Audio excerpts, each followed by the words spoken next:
Mana mashinamni ichlarigacha ko'rib turib, qonni teshkilib.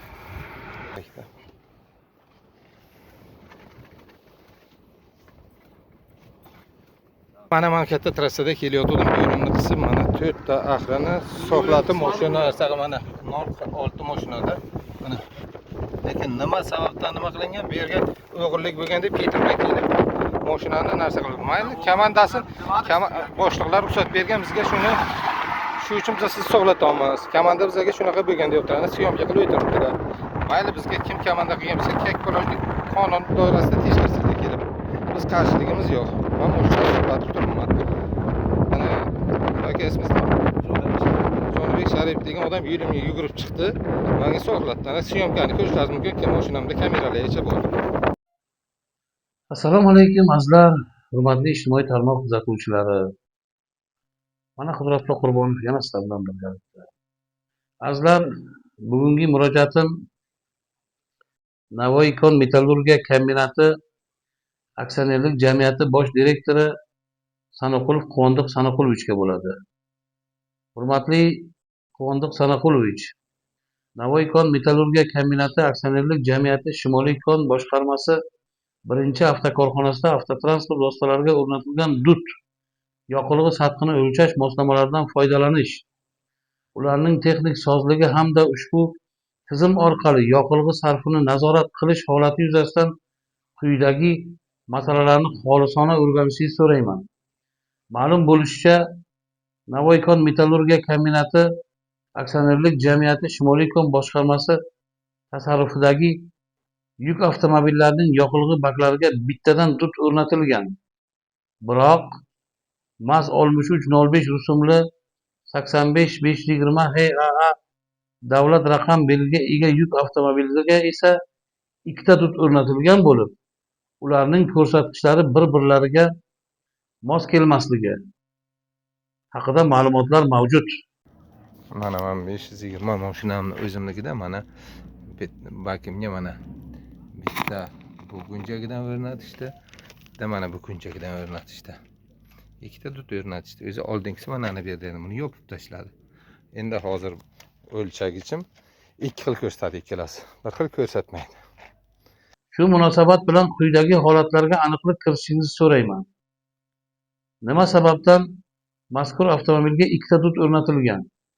Ularning texnik holati tekshirilganmi?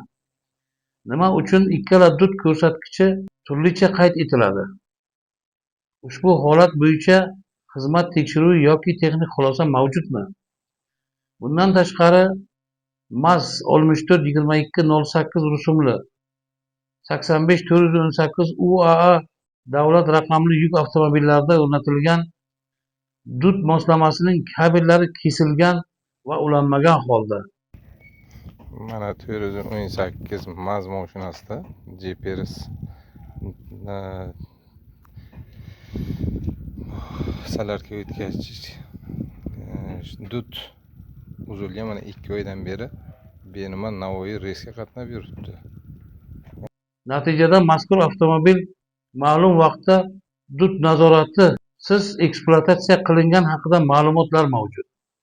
2-3 oy davomida Navoiy uchquduq yo'nalishida harakatlanib kelgan. Mana mashina Navoiyga kelgan. Dud ishlamaydi, uzilgan mashina mana Navoiyda turibdi. Mana pol pritsep, mana 418 o'sha aytgan. Mana Nemezi. Mana Nemezi. Malol. Agar ushbu ma'lumotlar tasdig'ini topsa, quyidagi savollarga ham rasmiy javob berishingizni so'rayman. Mazkur nosozlik qachon aniqlangan? Qancha muddat davomida avtomobil dudsiz ishlatilgan? Ushbu holat yuzasidan xizmat tekshiruvi o'tkazilganmi? Shuningdek, murojaatchi Botir Xolbutayevning bildirishicha, unga nisbatan ayrim mansabdor shaxslar tomonidan g'arazli munosabat mavjudligi haqida ham vajlar bildirilgan. Xususan, ushbu holatlarga Navoiy kon metallurgiya kombinati aksionerlik jamiyati Shimoliy kon boshqarmasi texnologik jarayonlarni monitoring qilish guruhi boshlig'i Rustam Aslonov Navoiy Metallurgiya kombinati aksionerlik jamiyati markaziy apparati transport departamenti avtomobil vositalaridan foydalanish va yoqilg'i moylash materiallari bo'limi muhandisi Shuhrat Rizoqulov, shuningdek boshqa mas'ul rahbarlarning harakatlari yoki harakatsizligi sabab bo'lgan yoki bo'lmaganligiga huquqiy baho berishingizni so'rayman. Murojaatchi 20 yildan ortiq vaqt davomida mazkur avtokorxonada mehnat qilib, unga nisbatan avval intizomiy chora qo'llanilmaganligini ham inobatga olishingizni so'rayman. Agar keyingi davrda unga nisbatan xizmat munosabatlarida adolatsiz yondashuv yoki qonun buzilishi holatlari mavjud bo'lsa, ularga qonuniy chora ko'rilishini so'rayman. Shu munosabat bilan sizdan bayon etilgan holatlar yuzasidan xizmat tekshiruvi tayinlanishini, barcha dud moslamalarning texnik holatini mustaqil ravishda tekshirilishini, 85-520 HAA 85-418 UAA davlat raqamli avtomobillar bo'yicha hujjatlar hamda monitoring ma'lumotlarini o'rganilishini, qonun buzilishi yoki mansab vakolati suiiste'mol qilish holatlari aniqlangan taqdirda aybdor shaxslarga nisbatan qonunchilikda belgilangan tartibda chora ko'rilishini so'rayman. Hurmatli ijtimoiy tarmoq kuzatuvchilari, xulosa o'zlaringizdan. Fikrlaringizni kutib qolaman. Sog' bo'lasizlar, salomat bo'lasizlar.